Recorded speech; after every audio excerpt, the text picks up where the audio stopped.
Hello students, I am Professor Neeta Fulchand Gaikwad. Welcome back in our free education channel English Master. विद्यार्थी मित्रांनो, आपल्या English master या YouTube चॅनलमध्ये तुमचं स्वागत आहे.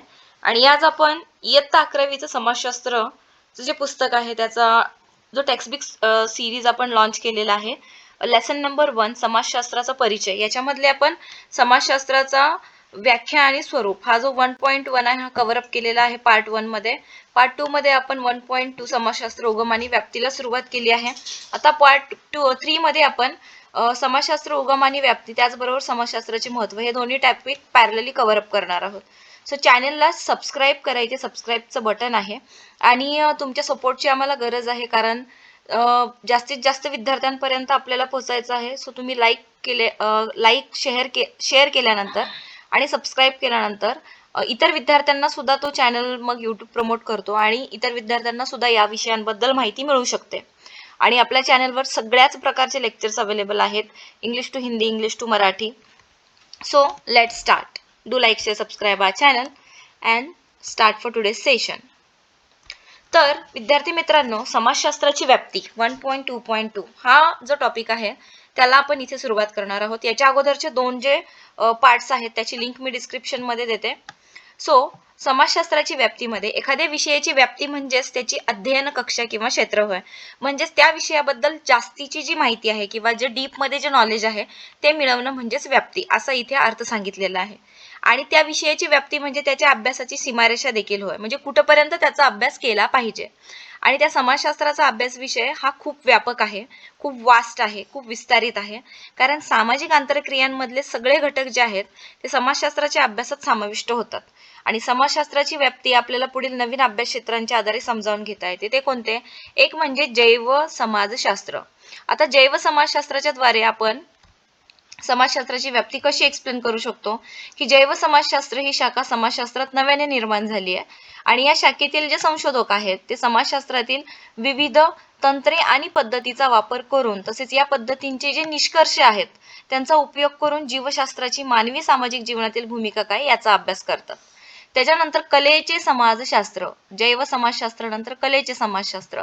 तर कलेच्या समाजशास्त्रात एक तर आहे सौंदर्यशास्त्र आणि दुसरं आहे कला जगताचा अभ्यास.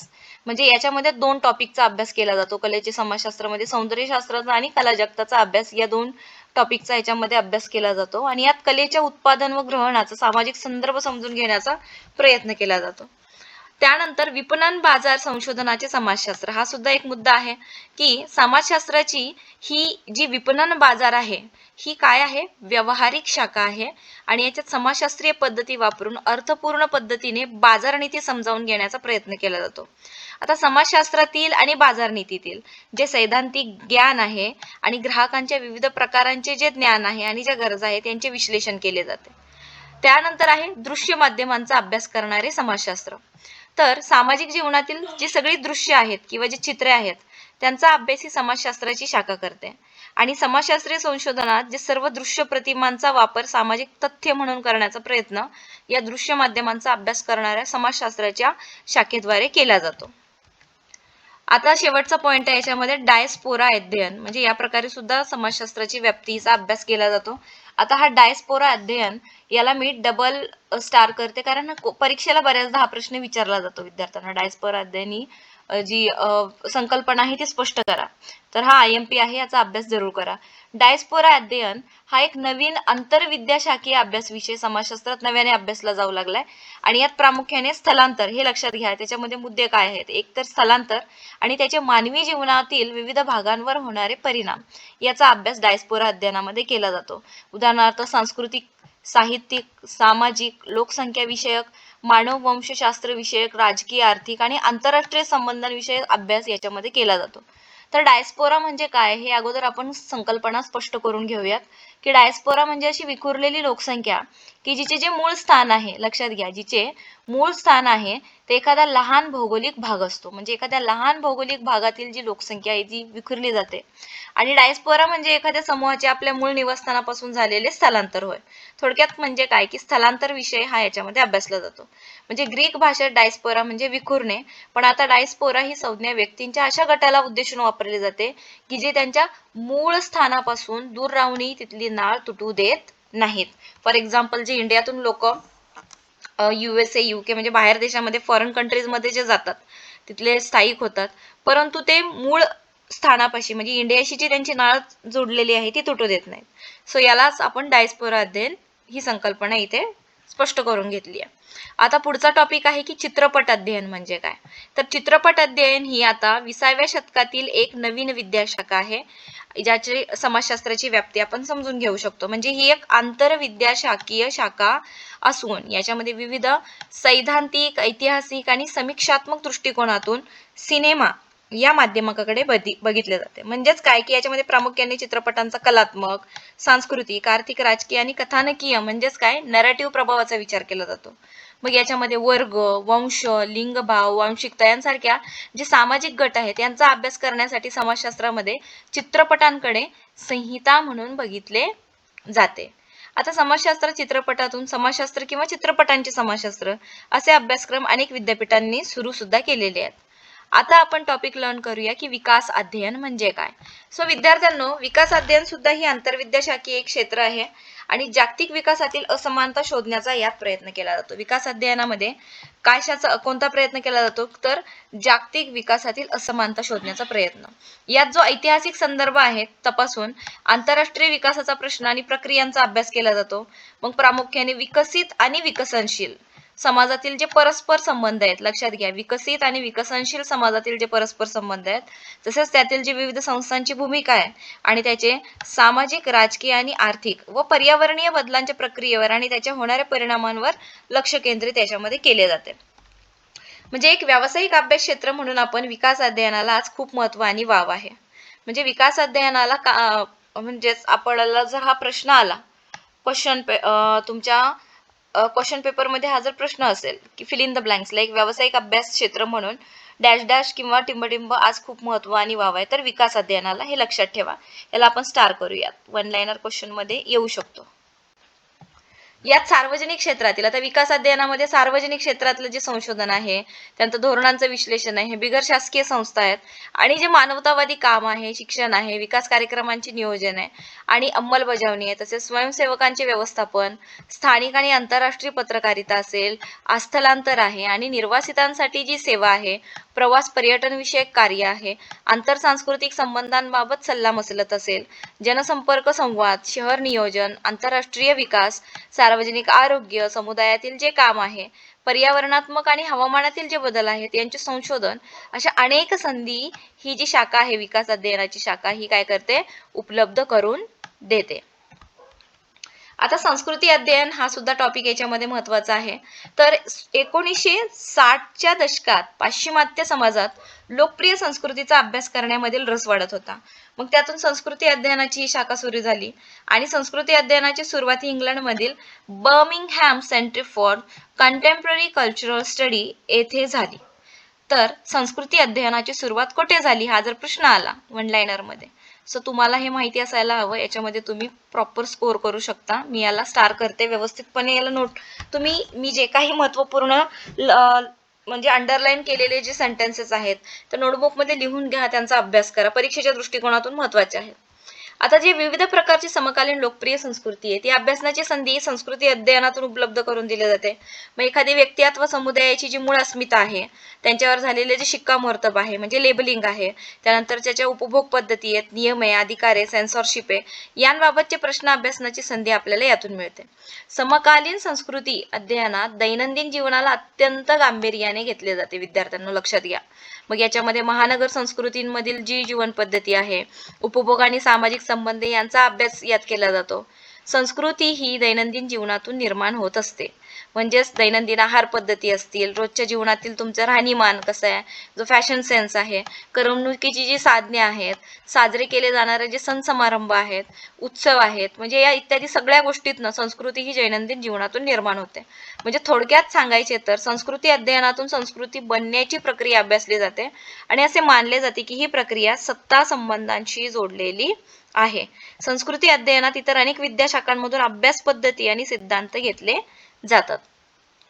म्हणजेच आतापर्यंत आपण जी काही माहिती अभ्यासली या सर्व अभ्यास क्षेत्रांची यादी ही सर्वसमावेशक स्वरूपाची आहे नाहीये. म्हणजेच ही समाजशास्त्र या विस्तृत विद्याशाखेत समाविष्ट असलेली काही मोजकी उदाहरणे आहेत. म्हणजे समाजशास्त्राची व्याप्ती ही बदलत्या आधुनिक व गुंतागुंतीच्या समाजात अधिक व्यापक होत आहे. व तुम्हाला एक उपक्रम सांगितला आहे, तुम्हाला एक म्हणजेच एक ऍक्टिव्हिटी दिली आहे की तुमच्या परिसरातील 2 स्थलांतरित व्यक्तींची मुलाखत घ्या. स्थलांतरांचे त्यांचे कारण काय होते, त्यांचा अनुभव काय आहे, समस्यांसंबंधी त्यांनी काढलेल्या निष्कर्षांची तुम्ही काय करायची आहे, वर्गात चर्चा करायची आहे. आता आपण लर्न करूया समाजशास्त्राचे महत्त्व. ते पुढील प्रमाणे. एक तर आहे की समाजशास्त्र समाजाचा शास्त्रशुद्ध अभ्यास करते. संकल्पना स्पष्ट करा. समाजशास्त्राचा समाजाचा शास्त्रशुद्ध अभ्यास करते, ही संकल्पना स्पष्ट करा. हा जर क्वेश्चन आला सो तुम्हाला याच्यामध्ये 2 किंवा 3 मार्काला हा प्रश्न येऊ शकतो, तर याची तयारी करा की समाजशास्त्रामुळे समाजाचा शास्त्रशुद्ध अभ्यास करणे हे शक्य झाले आहे. म्हणजेच विविध क्षेत्रांमध्ये प्रगती साधण्यासाठी गुंतागुंतीच्या मानवी समाजाचे शास्त्रीय ज्ञान असणे अत्यंत आवश्यक आहे. आणि समाजाचे शास्त्र आपल्याला आपल्या क्षमता, त्यानंतर आपली जी बुद्धी आहे आणि आपले जे स्व आहे ते समजण्यास मदत करते. आपल्याला बदलत्या पर्यावरणाशी जुळवून घेण्यासाठी सुद्धा मदत करते आणि तसेच सामाजिक जीवन समजावून घेण्यासाठी मार्गदर्शन. जर याच्यामधले हे टॉपिक तुम्ही व्यवस्थित मुद्देसूद लिहिले तर तुम्हाला पैकीच्या पैकी स्कोर करणं पॉसिबल आहे. आता समाजशास्त्र समाजातील विविधते संबंधी ज्ञान देते. ही जर संकल्पना स्पष्ट करा म्हणून आलं तर याचं उत्तर अतिशय सोपं आहे की म्हणजे विविध समाज, समूह, समुदाय त्यांची जगण्याची जी वैशिष्ट्यपूर्ण पद्धती आहे, त्यानंतर सांस्कृतिक विविधता आहे, धार्मिक आणि प्रादेशिक भिन्नता आहे आणि समाजाचे जे बहुआयामी स्वरूप आहे ते समजावून घेण्यासाठी समाजशास्त्र काय करते, आपल्याला मदत करते.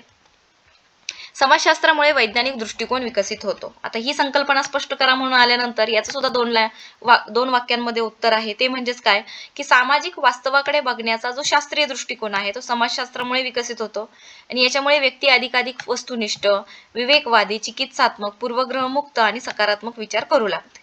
समाजशास्त्र हे व्यवसायाभिमुख आहे, हा प्रश्न येऊ शकतो विद्यार्थ्यांनो.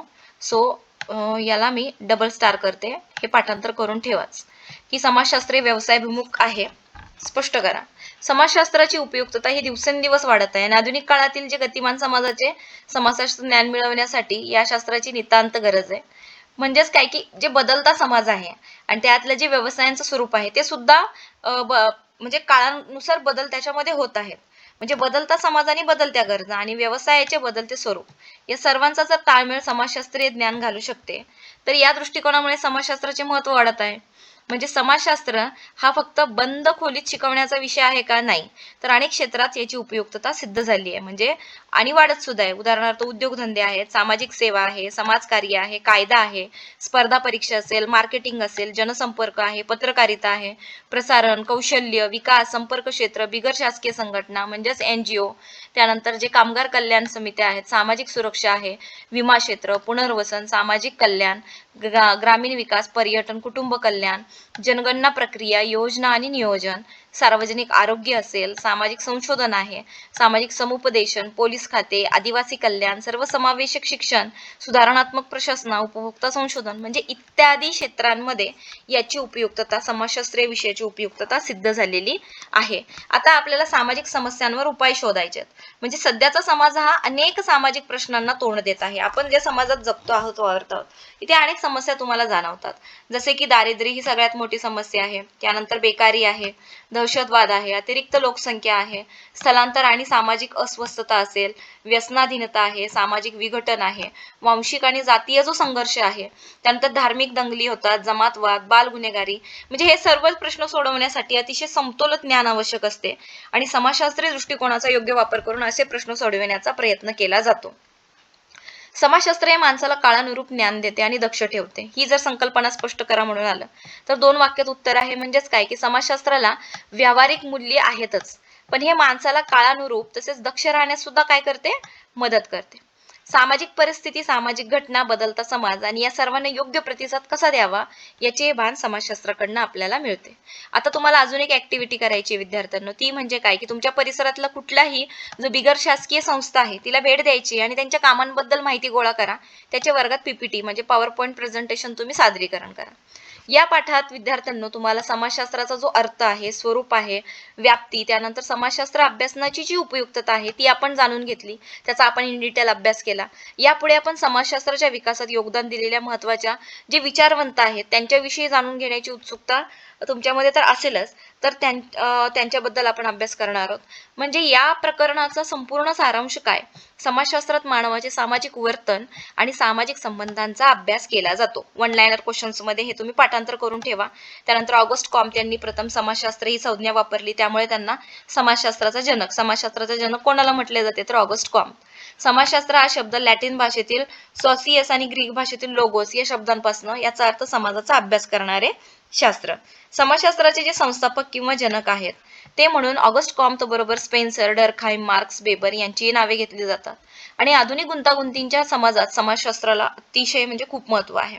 सो विद्यार्थ्यांना आय होप की तुम्हाला मी जे काही प्रकरण समजावून सांगितलंय ते पूर्ण पद्धतीने समजलंय. पार्ट 1 पार्ट 2 ची लिंक डिस्क्रिप्शन मध्ये जाऊन चेक करा प्लेलिस्ट मध्ये, आणि मला जरूर कळवा कमेंट्स बॉक्स मध्ये की तुम्हाला हा सेशन कसा वाटला. लवकरच आपण पुढचा टॉपिक कव्हर अप करूयात. याप्रमाणे राज्यशास्त्र, पॉलिटिकल सायन्स जे आहे, इकॉनॉमिक्स आहे, इतर जे सब्जेक्ट आहेत, इंग्लिशचं टेक्स्टबुक जे आहे क्लास 11चं ते आपण संपूर्ण कव्हर अप केलेलं आहे. लवकरच आपण रायटिंग स्किल कडे वळणार आहोत आणि युनिट नंबर 4 कडे आपण वळणार आहोत. ड्रामाचा जो पार्ट आहे तो. सो जे काही लेक्चर्स अपलोड होत आहेत त्यांची अपडेट मिळवण्यासाठी तुम्हाला काय करायचंय, बेल आयकॉनवर क्लिक करायचंय म्हणजे नोटिफिकेशन तुम्हाला येतं. सबस्क्राईब केल्यानंतर तुम्हाला अपडेटेड इन्फॉर्मेशन मिळते की कधी लेक्चर अपलोड होते, मग त्याप्रमाणे तुम्ही पाहू शकता. वारंवार तुम्हाला चॅनेलला व्हिजिट करण्याची आवश्यकता पडणार नाही. आणि प्लेलिस्ट जी आहे ती तुम्ही एकदा चेक करून जर सेव्ह करून ठेवलं तुमच्या मोबाईलमध्ये, सो तुम्हाला ती कधीही जरी तुम्ही युट्यूबला सर्च केलं तरी तुम्हाला म्हणजे सोप्या पद्धतीने मिळू शकते. तर लवकरच भेटूयात आपण नवीन लेक्चरमध्ये. तोपर्यंत take care of yourself, family and friends. Thank you so much students, and bye.